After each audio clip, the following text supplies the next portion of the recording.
زندگی میں ہر پریشانی کا صرف ایک ہی حل ہے۔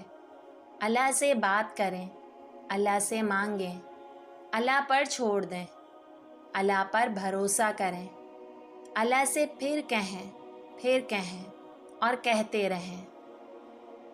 منزل سب کی اللہ ہے، محبت، غم، آزمائش یہ تو بس سفر کا حصہ ہے۔ جب اللہ تمہیں کنارے پر لا کھڑا کر دے تو اس پر کامل یقین رکھو، کیونکہ دو چیزیں ہو سکتی ہیں، یا تو وہ تمہیں تھام لے گا یا تمہیں اڑنا سکھا دے گا۔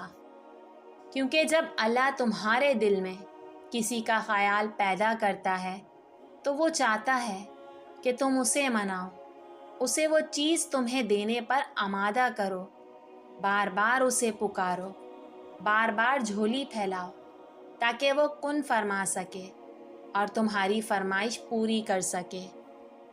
توبہ ایسا دروازہ ہے جو موت کی ہچکی تک کھلا رہتا ہے۔ دعا ایسا عمل ہے جو تقدیر کو مات دے سکتی ہے، اور ضمیر ایسا ساتھی ہے جو ہمیشہ حق کی راہ دکھاتا ہے۔ وہ کن فرماتا ہے اور چیزیں ہو جاتی ہیں، گمان سے آگے، بیان سے باہر۔ اب تک جو زندہ ہوں تو کسی مقصد کے لیے زندہ ہوں، اب تک جو سانسیں بحال ہیں تو اب بھی موقع ہے اللہ پاک تک پلٹ جانے کا۔ اللہ کی کوئی بھی بنائی ہوئی چیز بے مقصد کبھی نہیں ہوتی۔ یاد رکھو، ہم بد نصیب نہیں ہوتے، بس ہم سب کا نصیب مختلف ہے۔ ہمارے راستے الگ ہیں لیکن منزل ایک ہی ہے۔ جس کو تم پکارتے ہو اسی کو میں پکارتی ہوں۔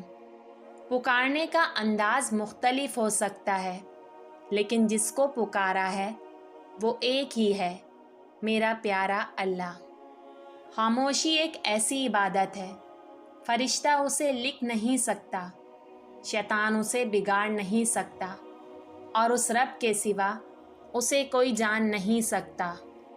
اچھے لوگوں سے اللہ بہت امتحان لیتا ہے پر ساتھ نہیں چھوڑتا، اور برے لوگوں کو بہت کچھ دیتا ہے پر ساتھ نہیں دیتا۔ انسان چہرہ تو صاف رکھتا ہے جس پر لوگوں کی نظر ہوتی ہے، مگر دل کو صاف نہیں رکھتا جس پر اللہ پاک کی نظر ہوتی ہے۔ میرا رب وہ ہے جو مشرق والوں کو دیکھتا ہے تو مغرب والوں کو نہیں بھولتا، جو آسمانوں کا نظام چلاتے ہوئے سمندروں کا نظام چلانا نہیں بھولتا، جو رات کے اندھیروں میں سجدہ کرنے والوں کو دیکھتا ہے تو برائی کی محفلوں سے غافل نہیں ہوتا، جو ایسا معاف کرنے والا ہے کہ 100 سال کے گناہوں کو ایک پل میں معاف کر دیتا ہے، اور پلٹ کر یہ بھی نہیں پوچھتا کہ دوبارہ تو نہیں کرو گے۔ اور جو فیصلہ میرا رب کرتا ہے، یقین جانو عرش سے فرش تک وہی بہترین ہوتا ہے۔